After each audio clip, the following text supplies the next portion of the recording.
I'd like to welcome everyone here today to our Arena Marketing and Innovation webinar series for our edition, which is called The Changing Landscape of Ticketing. So I'm going to ask the panelists that we have today, my three esteemed panelists, to reveal themselves. And I'd like to kick this off by introducing what we're going to talk about and this amazing panel that we have here today as well.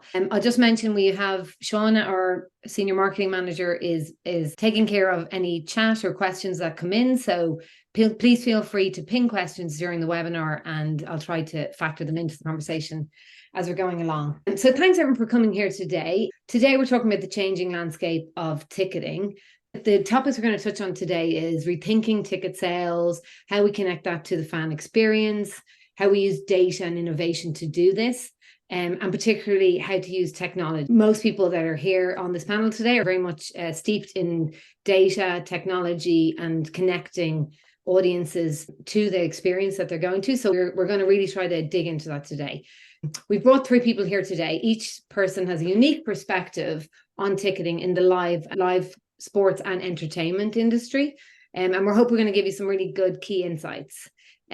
Something that can feed into your own marketing or innovation strategy for the next year. So we have Warren Jones, who's the CTO of SailGP. We have Keith English, who is the managing director, of Ticketmaster in Ireland, and Simon Goodale, who is head of client success and employee number one at Tixserve. So I'm going to hand over to you all if you'd like to introduce yourselves. Should we start with you, Simon? Yeah, sure. Thanks very much, Catherine, and hello, everyone. When I say employee number one, I was the first one in after the founders, so I'll explain how we all started many years ago. But I'm head of client success, so I look after the clients and the sales and the prospects, etc. And do you want to give us a quick description of what Tixserve is, your elevator pitch? Of course, yeah. Tixserve, all about data and engagement, putting the patron, the fan, your revenue earner, if you like, at the center of everything, and giving rights holders, license holders, the ability to get to know their visitors, their patrons that much better, segment them, and ultimately give them a better experience and perhaps earn more revenue out of them. And we'll explain how we do that as we go forward. Brilliant. Thanks a million, Simon. Over to you, Keith. Sure. Hi, everybody. I'm Keith English. I'm the Managing Director of Ticketmaster Ireland. I am not quite employee number one. You'd have to go back to 1976 for me to be employee number one. But I've been with the company a long time, getting on for 34 years at this stage. Wow. Started out banking money overnight in London in a data center above the Albury Theatre. Moved into field IT.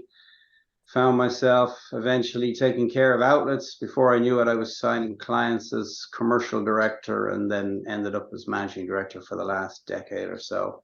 And a little to the theme of talking about your company, Ticketmaster is not a company that was selling tickets and decided to adopt technology. It was a technology company from day one, writing a dedicated software package for the university in Phoenix so they could do ticketing for the Performing Arts Center there. So tech from day one. I did not know that origin story, Keith. That is that is definitely something new. Well, we still have our employee number one. His name is Albert Leffler. Yeah. Like ambassador every once in a while. So there you go, Simon. You're in good company. Oh, good man. There you go. Thank you so much, Keith. Welcome, Warren. For disclosure, I was going to mention that Warren is also the chair of our board of Usher U. So I feel I should mention that, but he is many other wonderful things, and I'll let him chat about that. Over to you, Warren. Yeah, I can't mention anybody about employee number one and things like that. But yeah, I'm Warren Jones. I'm the CTO at SailGP. SailGP is a global sailing championship. So we have sailing events in global locations around the world. So we're in the middle of our season 4 at the moment. So we're a young organization. We started in our first event is in 2019. So we can talk about all the challenges of having events in different parts of the world. We just had an event in Dubai last weekend, and our next event then in the middle of January is in Abu Dhabi. Every time Warren talks about his job, I'm thinking we should do some kind of like a company exchange program. We could all bit of sunshine and all warmth. live in the sunshine for a day by the water. It would be fun. I know Warren has to manage really tough challenges. He probably is. He's laughing in the background at that. Okay, let's kick off. We want to talk about the changing landscape of ticketing today and about what's coming in the future. But I thought it'd be good to talk first about the recent innovations in ticketing that are going to shape that future. Warren, I'd love you to talk to us about ticketing. What does that look like in SailGP? And what recent technology has been good for? I mean, you're in season 4. What has changed even in this recent past, in the past 4 years, from what? I can talk about the challenges that we've got. And the word global is difficult. And we have events in Sydney, and then we go to the US, and then we're in Europe and France and Spain and Italy. So for us to have the ability for our patrons, our fans, to be able to go and buy tickets and use the same system or not segment that information is very difficult. We've got different rules, different regulations, different things in these countries. And for us to be able to have a global plug-and-play system that we utilize in every location is virtually impossible at the moment. So it's navigating that and working with partners to be able to is a journey for our fans that much easier. And has there been anything in this, say, 4 series that have improved from a technology point of view to solve that problem, even part solve it for you, about global players? The global challenges is the different countries and regulations is part of that, but when you talk about the fan experience and how to utilize data, and that's a key for us. How if someone wants to come to our event and they've been before, how do we utilize that? How do we get them to be able to get where they want to go as quick as possible? Show them if they're a fan of the US team, how do we put them in a position where they can utilize that a little bit more? So data is a great part, and we're still learning and we're still moving with that at the moment as well. Yeah.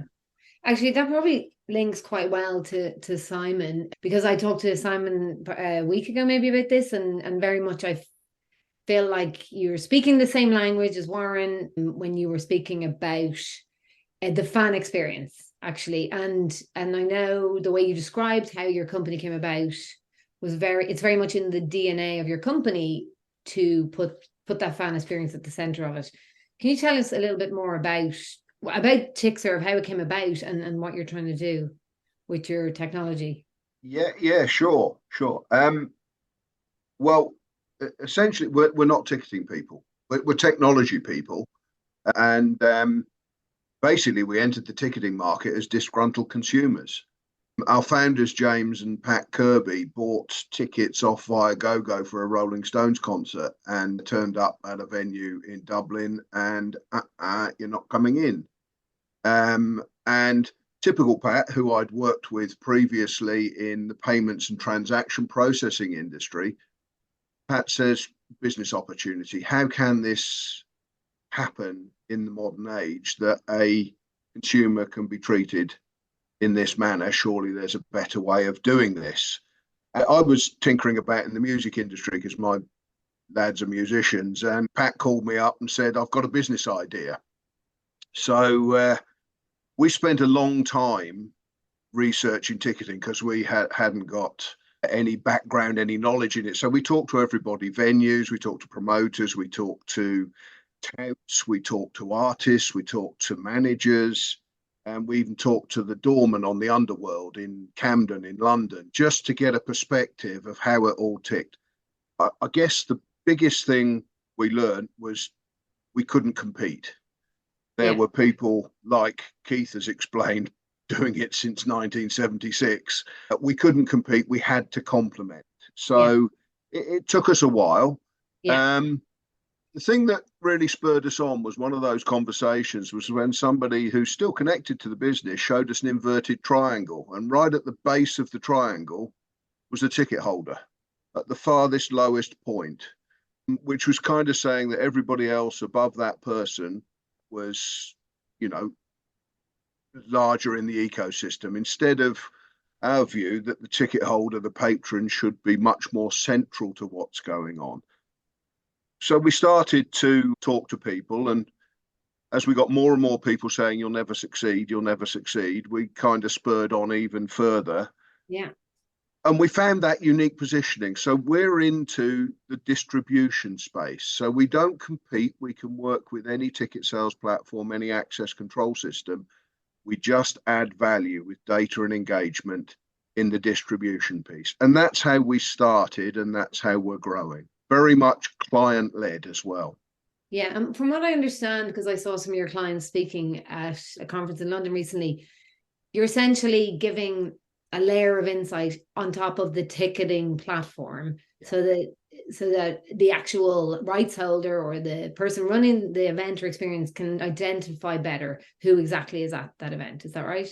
Totally. Yeah, we'll I can explain a little more as we go forward about how we do the data, etc. But we're providing the ability to understand and engage and build a relationship with everybody who is attending the event, whether it be the occasional person or season ticket holders, members, etc., so that you're creating that experience for them. Interesting. And so, I mean, there's loads of topics you've mentioned that I'd love to bat over to you now, Keith, that are in there, which I think could be interesting to hear your insight. Obviously, Simon mentioned ticket touting, transfer of tickets. I know these are been two really big areas of focus for Ticketmaster. And I think the last thing you mentioned there around audience, like about fan data, ticket holder data. What's your approach, or what's maybe separately Ticketmaster's approach to looking at those problems around transfer of tickets, secondary markets, and also then about like understanding ownership of that data? Well, I was just hoping that I wasn't the one who might have turned Pat away at the door, which is eminently possible, but I don't remember doing it, so hopefully it wasn't me. But no, I mean we take all that extremely seriously. We've done a huge program, probably pre-pandemic we started, and we were interrupted around chain of custody of the ticket, around who was actually in attendance, as being almost more important than who was actually purchasing the ticket, when event organizers want some idea of, who's actually in their building or at their festival, because those are the people that ultimately are going to go to the F&B stand. They're going to buy the merch. They're the people that you want to talk to on site. And, you might go to an event and think that there are all these 30 and 40-year-old ladies at it, and find out actually it's the teenagers that are actually in attendance because mom has bought the ticket for them. Yeah. So we did a whole journey with a product that we call SafeTix internally, where you can easily transfer your ticket after you've bought it to whomever's in your party. No more waiting outside the building.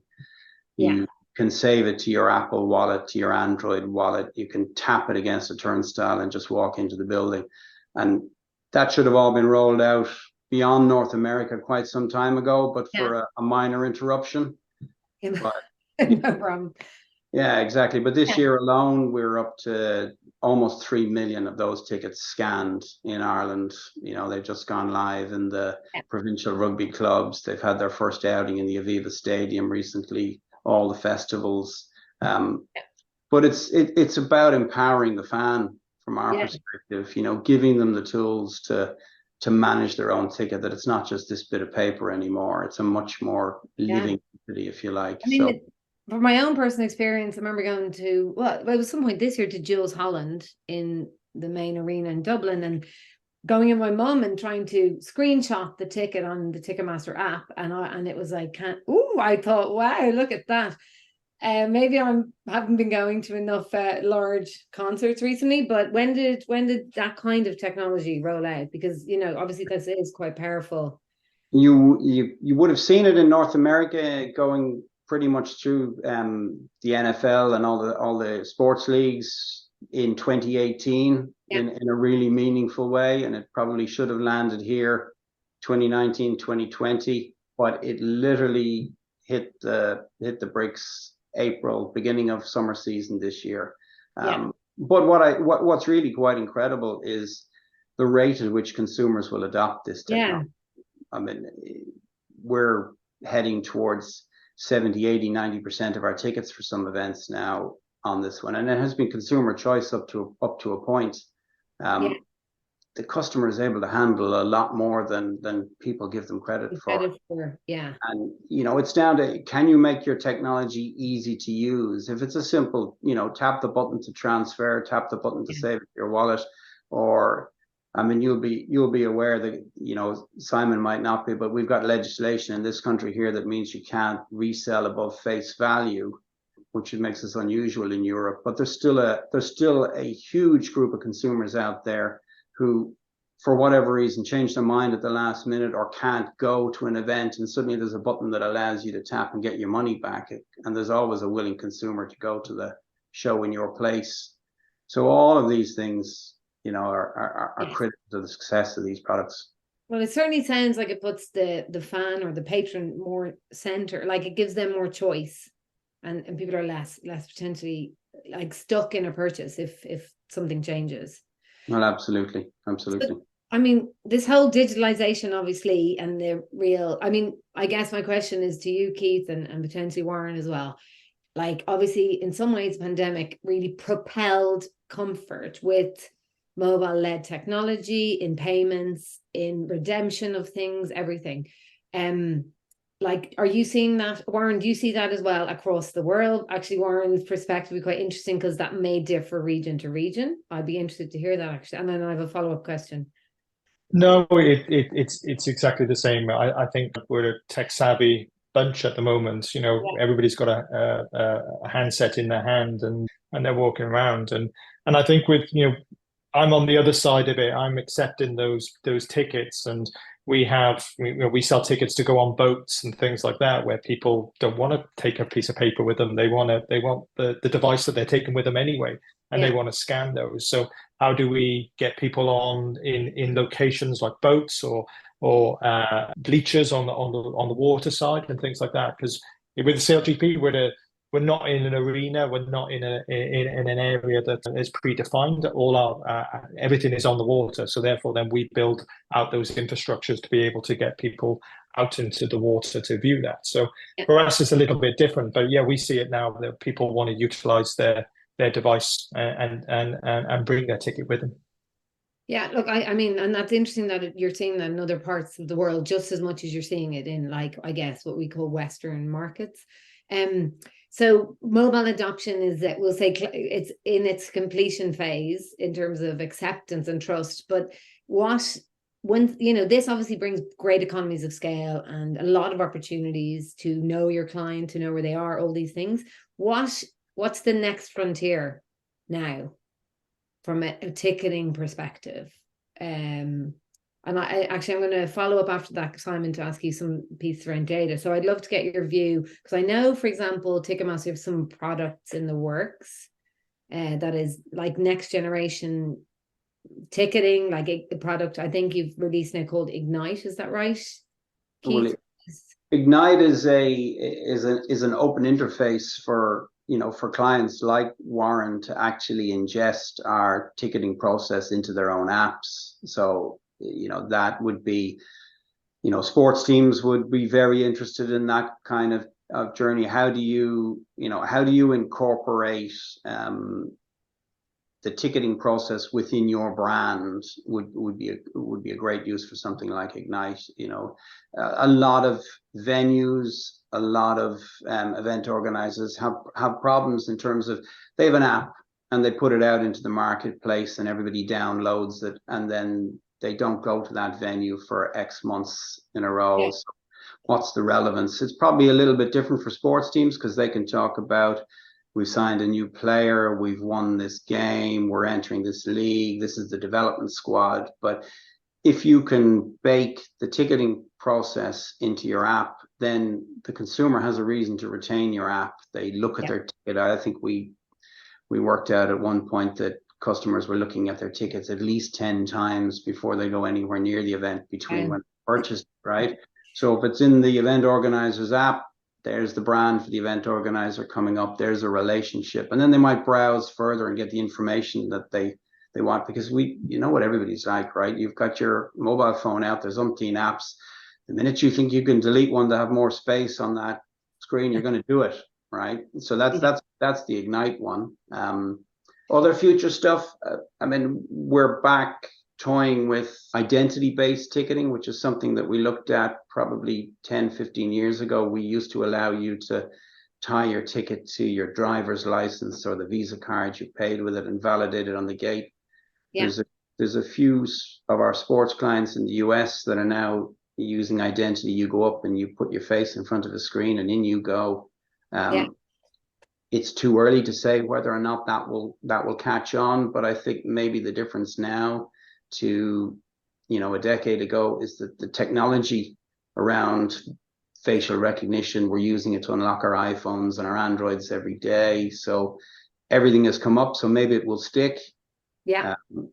You get that, you know, the kind of experience that Warren wants to give to his, I imagine they're probably reasonably high-end consumers coming to his sailing events.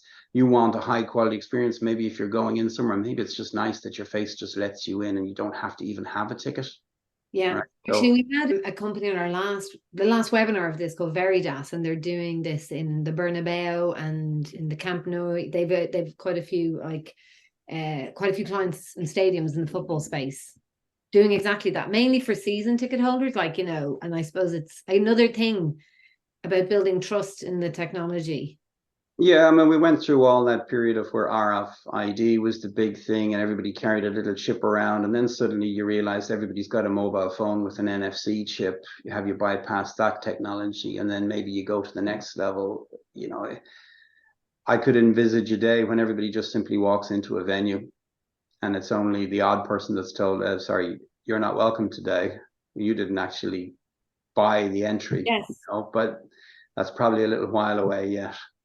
Actually, it's something that I think when I go to events in the US, in this arenas, industry or venue, that you hear a lot more chat about security. And sometimes some of these technologies are used also to kind of control the security at an event.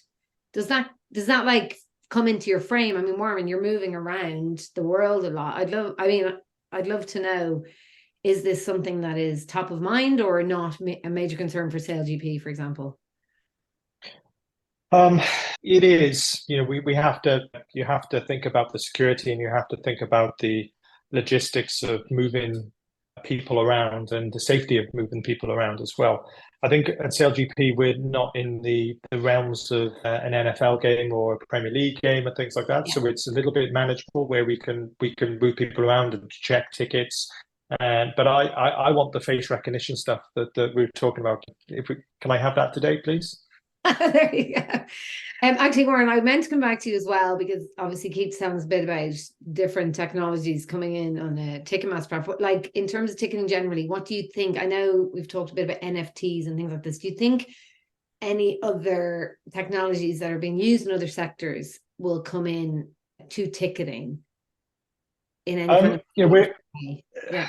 It was interesting you were talking about the Ignite platform, and that's one thing that we struggle with, that we want relevance within our ecosystem, and we want everybody to be able to get a piece of the pie, but you still want to try and keep that user and move them around your digital landscape as well. So that's an interesting way of thinking about it. You know, we have an application, we have areas that we want, and we have users in there who want to purchase things and purchase tickets. So that's really interesting from my point of view. You know, we're dabbling in a lot of AI, and how do we use Gen AI to be able to do things quicker than what a human does? So utilizing huge amounts of information, huge amounts of data, how can that be relevant within the ticketing industry? And you know, we're I use the word dabbling. We're doing that now, and we're creating white papers and roadmaps of where we need to go with that. So I think that's going to be the explosion over the next 12 months, 18 months, definitely.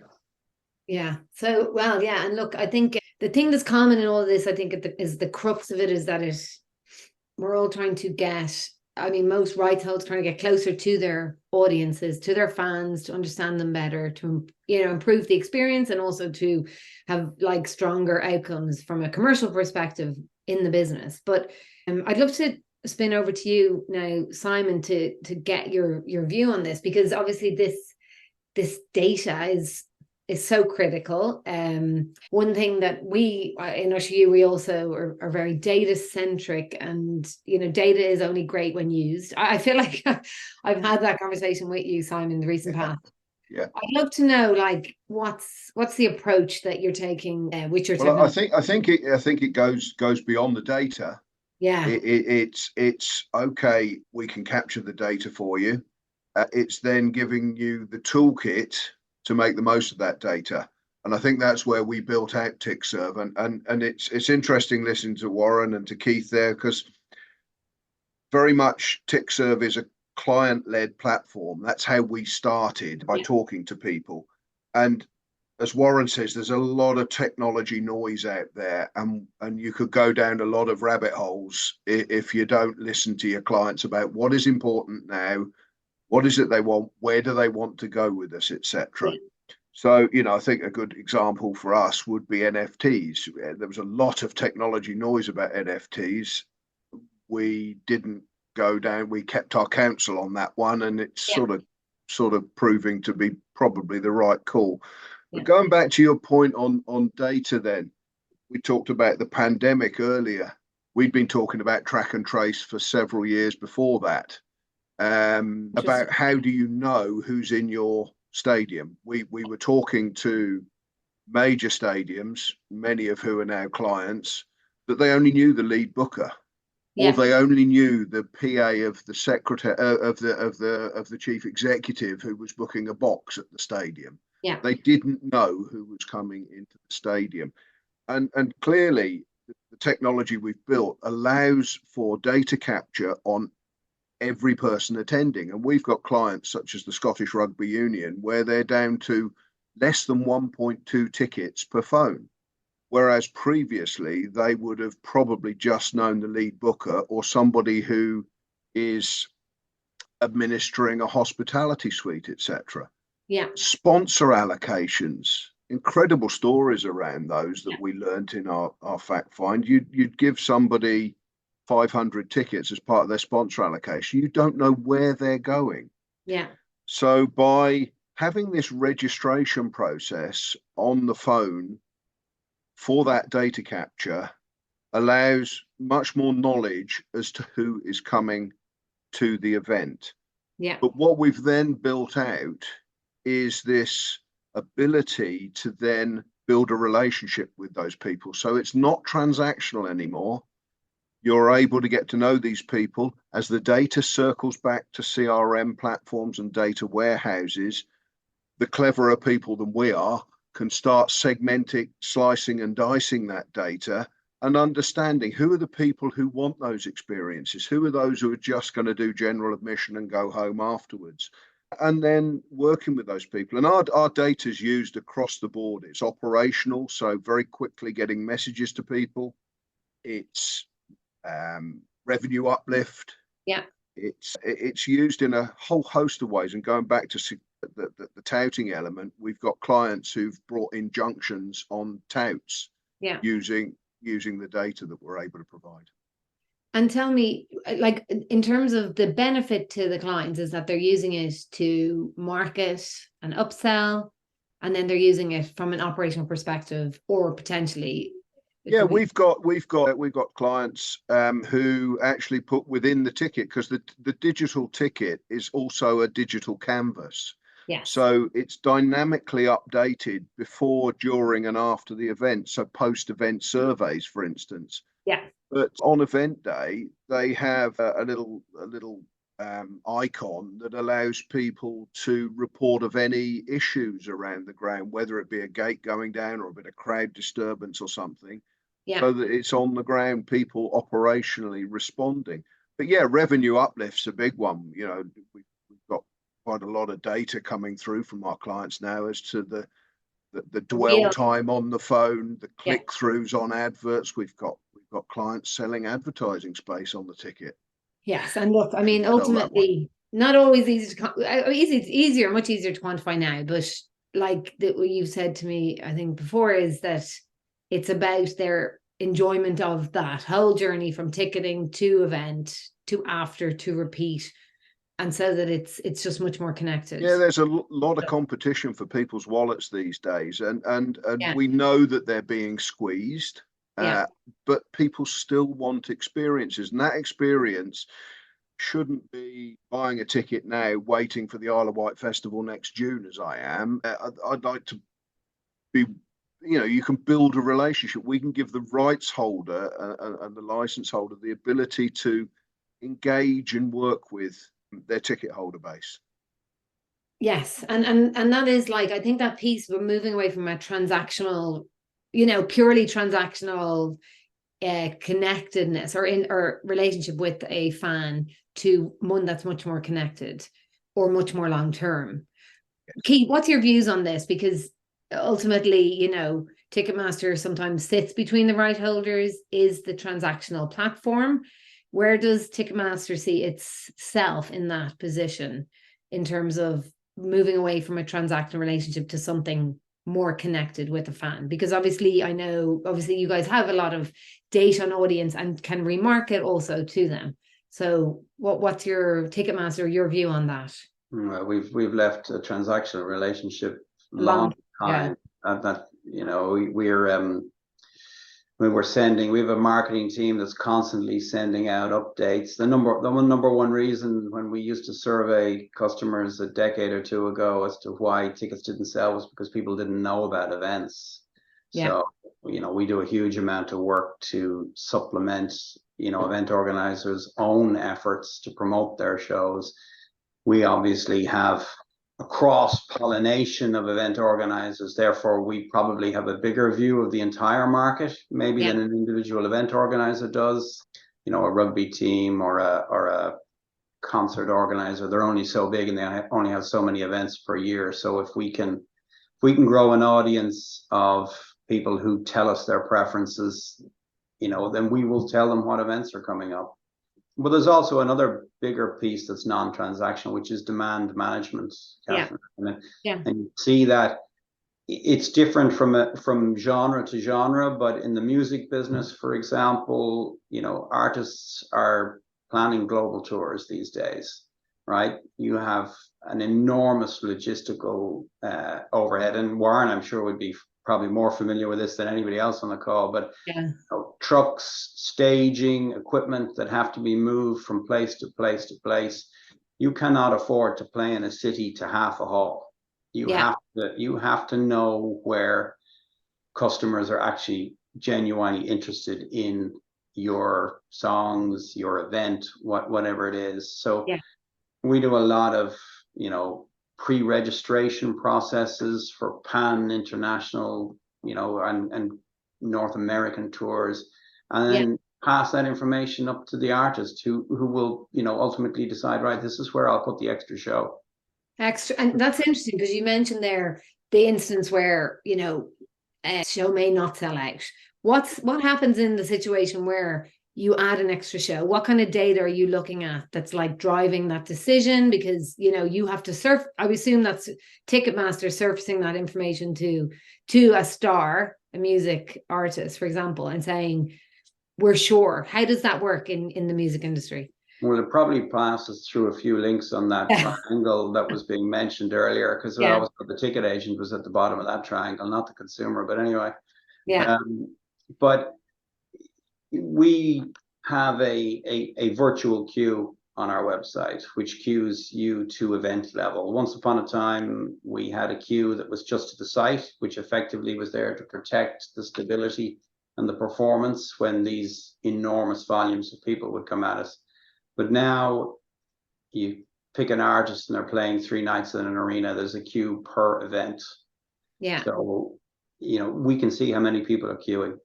We can advise the artist that's how many people are queuing. And that might be across, it might be a UK Ireland tour. It might be the whole of Europe, it might be the whole of North America.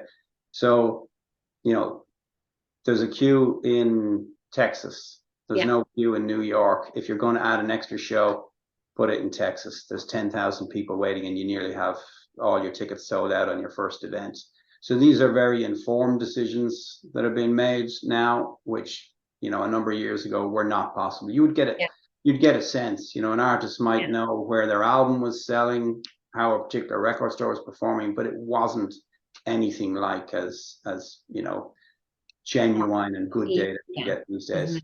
Your mention of virtual queuing reminded me of my real life queuing in secondary school. I'll give my age, queuing up for the one phone booth in the school to call Ticketmaster at some point in the 90s to secure tickets for concerts.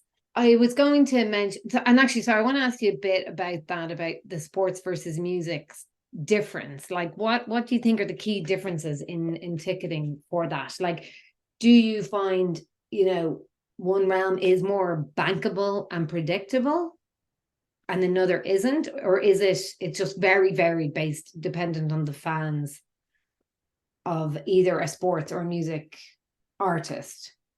Well, I mean, the fans can be fickle for both, right? I mean, in sport, there's no doubt that performance on the field dictates an awful lot.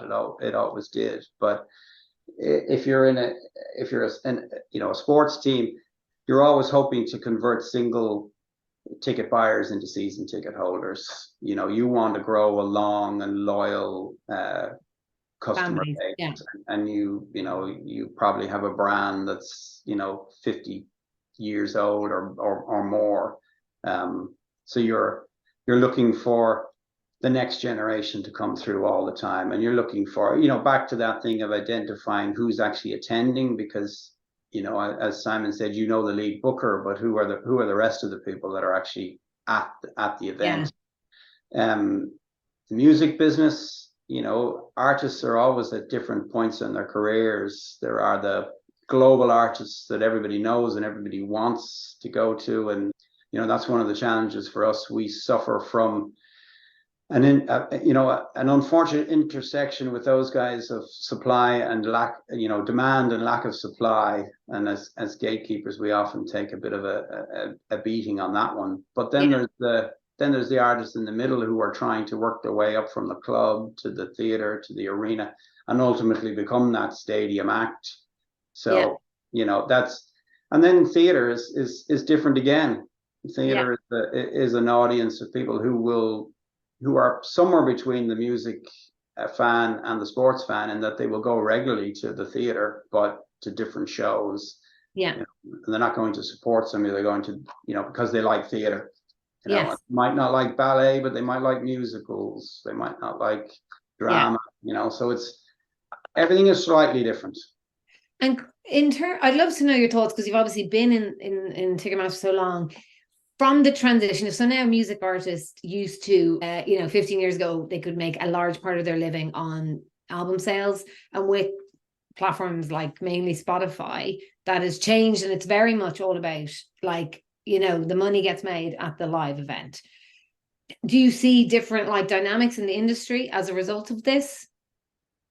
Absolutely. The artist is far more engaged in the ticket process than they were historically. The point of a concert 20 years ago was to promote an album. Right. It was, I could sell 20 million copies of my album and get a significant piece of that revenue, and that. Whereas touring is an end in itself now. Because it's an end in itself, the focus of an artist management company or their agent is far sharper than it was back in the day.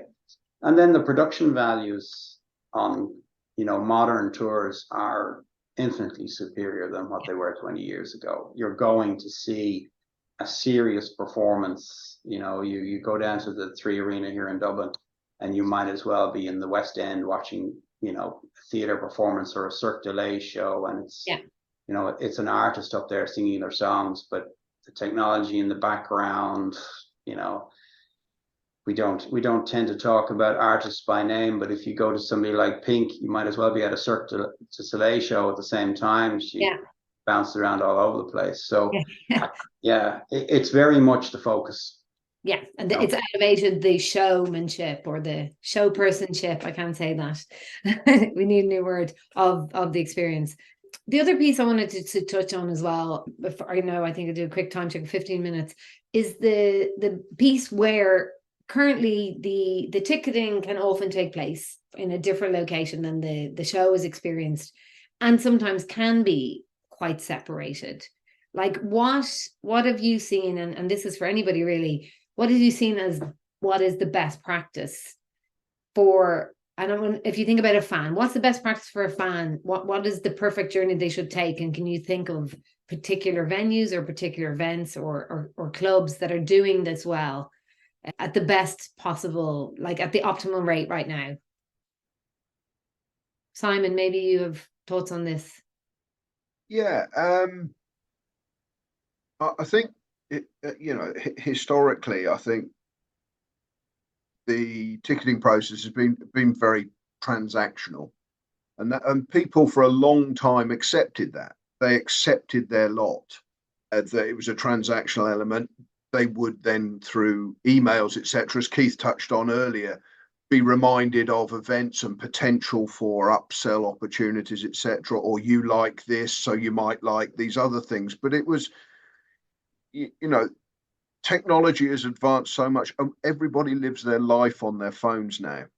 So I think there is an expectation from ticket holders that the whole process of the event should start from the moment they buy their ticket. It should fit in with the rhythm of their life as well, etc. So, instead of everything being pushed to you at the beginning, and I go back to some sites where I bought tickets on, I'm then sold the add-ons at that particular time, whereas actually I just want to secure the ticket. And later on, through perhaps the engagement features, as I get closer to the event, to be offered extra, etc. So there is this fight in the wallet for people that they want to spend their money, but they want so much more from the experience. What is the danger for organizations and for people that maybe are listening or will listen and watch this later, of like overdoing it? How do they know what's the right cadence? How do they know how not to overdo that level of contact? Well, I think actually they'll get feedback.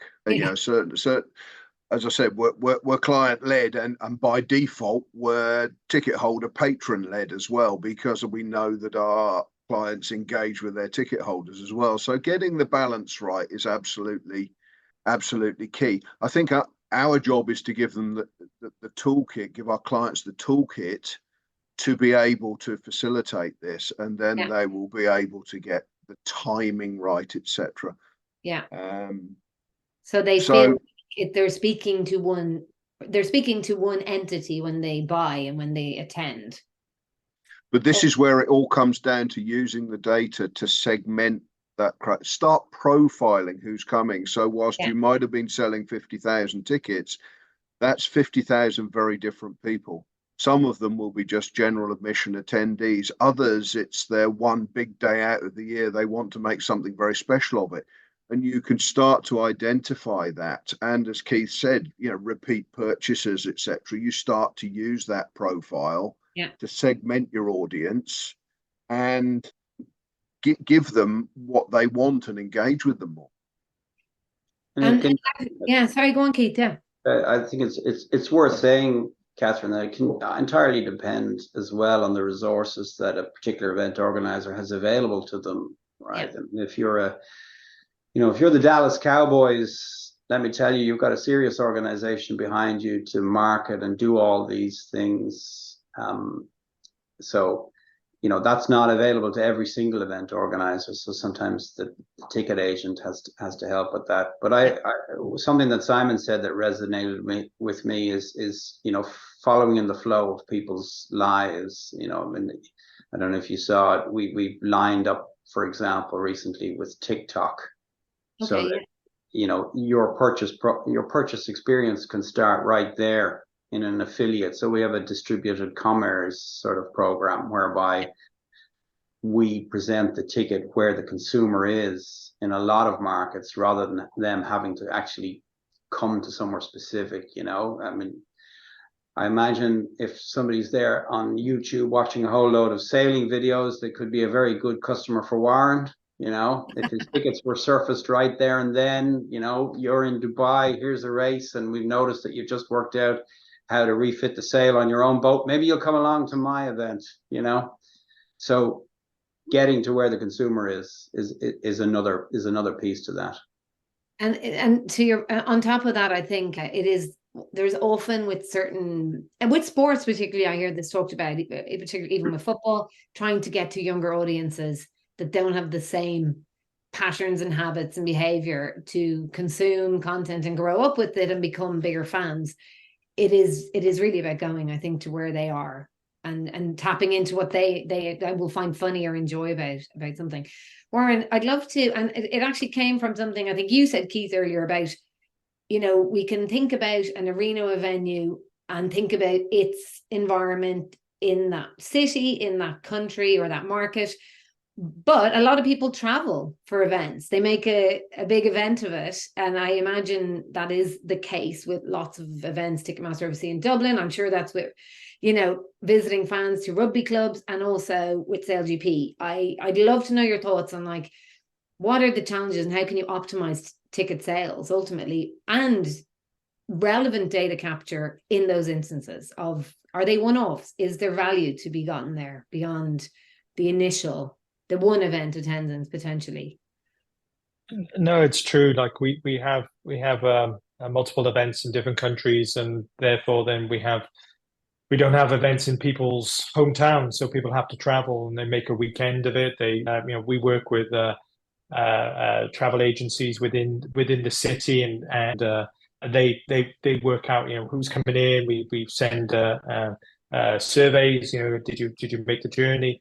So from that point of view, we are in a way that we get people to go to different cities and different countries, and that's the way it is. But the data is key from that point of view. That's what we want to know. And the analogy just said about YouTube, someone watching a sailing video, this is having the ability to ask a question. Would you like to go to a SailGP event in Sydney? Well, who doesn't want to go to a SailGP event in Sydney?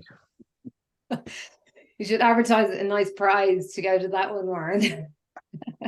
Yes. You get lots of data. How does that look like for you, Keith? I mean, what percentage of, if you have a big concert in Dublin, what percentage of people are traveling from out of Ireland? Because I know a lot of people will travel up from more rural parts of Ireland. In fact, I have very regularly had squatters in my house. Well, it was funny when we looked at the audience for Garth Brooks, the amount of people that were coming from Australia was enormous. We thought, why are all these Australians coming to Garth? But actually, there were people who were combining a visit home with a Garth Brooks concert. Wow. I mean, one of the difficulties we have is volume of hotel rooms in the city is not up to what it should be, right? And I mean, I would imagine for somebody like Warren, it's very important to be able to turn around to the authorities that he deals with in particular countries and say, we're bringing tourists into your market. We are generating money for your local economy that would not be generated otherwise. All of our event organizers want to know where, particularly festival ones, they want to know where people are coming from so they can run traffic management programs. They want to know if they're coming from overseas so that they can actually talk to people like Fáilte Ireland and say, do you realize what we're doing for the economy of the city that we're in? We're having an enormous impact. We're driving revenue that you would not get otherwise. It's true for big concerts. It's true for big sporting events. Anything that somebody buys a ticket and comes in from, just out of town has value and has merit, and event organizers should be supported by authorities for these things. And I'm sure that knowing the audience piece that Simon was talking about is probably critical to Warren when he's talking for, help me to come here into your town, your city. Yeah. I'd imagine for you, Simon, as well, I mean, maybe you've been approached, but there's tie-ins, because a lot of what you're doing is with, can be with premium F&B and hospitality. And in that case, there can be a lot of like ways to make people's lives easier around accommodation if they're traveling. Absolutely. As I said, that the canvas of the ticket is infinite to a certain extent, and we this has been recognized by certain clients. We've got, Warren was talking about the tour, if you like, people who are making a stay. So we have tour clients who do sporting tours, etc. So it's not just the ticket, it's the entitlements that you get from that tour. So it's meet the players, come to this reception, here's your free drinks vouchers, etc. Yeah. All digitized on the phone in one place, sequential, so that you asked the previous question, how do you get these people excited about these events? You make things simpler for them. What's next? Great, I'm going here. Tap it, away I'm on to the next thing. And all the time, we're capturing this information and passing it back to our clients. So they're then crunching it and saying, well, what's working, what isn't working?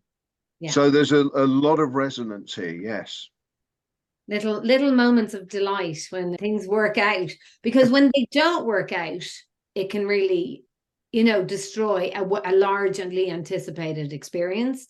And so there's a lot that has to happen and flow in the background. Well, we learned from our clients on day one. From the build perspective, we always looked at the edge cases, the what happens if, so that if your phone goes down, if it breaks, if you lose it, how do you get in? Cover all those off. And then we learned very quickly from our clients that it has to work as a ticket. It is mission critical. If you've got 50,000 people the wrong side of the gates 25 minutes before, they've got to get through the gates. So get it working as a ticket, and then we build out from there. And look, we work with arenas, and we think about all the possible things you can do in that particular space, but so much is contingent upon good network, and the mobile experience is so central, but it also has to have good network. And these are like the nuts and bolts things that are quite dull and boring. And I know from a ticketing perspective, you can overcome that, but there's lots of technology that can't necessarily cache things, etc. But super interesting. We've literally 2 minutes left. I'm just checking if there's any questions. I'd love to ask you guys before we finish about your ideas about how you think. What's your prediction, each of you, maybe one after the other? What's your prediction about what will be different in the ticketing landscape 5 years from now? So I'm going to start with you, Warren. Well, we talked about data. I think data is pretty important, and I think the anomalies that we're going to find and the nuances that we find with the data as we look more carefully at it, we'll be able to give this user journey for everybody. So that's really important. I still think there's an NFT comeback. I still think there's a place in the world for tickets on that. I think they've been hit hard, and the ability to memorialize tickets using NFTs and things like that, I think that's quite interesting. But I think we're far away from that at the moment, but it could make a comeback. Okay, very interesting. Let's watch the space. Simon. Yeah, well, I guess on one level, not a lot will change in 5 years. Ticketing fundamentally hasn't changed since Roman times. You still need your token, your credential to get into the Colosseum. But on the other hand, it will change phenomenally. If I look where we've come from in our short period within the ticketing ecosystem, it has changed significantly. And I think the most important thing is that the ticket holder, the patron, the person who pays the bills, is becoming more and more central to everything. And so the consumer being very, very important. And other than that, we've talked about all the other ways in which you get to know those people. Yeah, so it's a little bit of maybe a power shift over to it's consumer-led expectations. Yeah. Keith. You get the last word, and then I'll get the very last word. Well, I think, Catherine, 5 years is an absolute eternity in this industry. Interesting. Tell us more. Absolutely anything can happen. I mean, it takes such a short space of time for consumers to adopt new stuff. There's no doubt in music, artists will continue to exert even more control over their brand and their image and what they expect.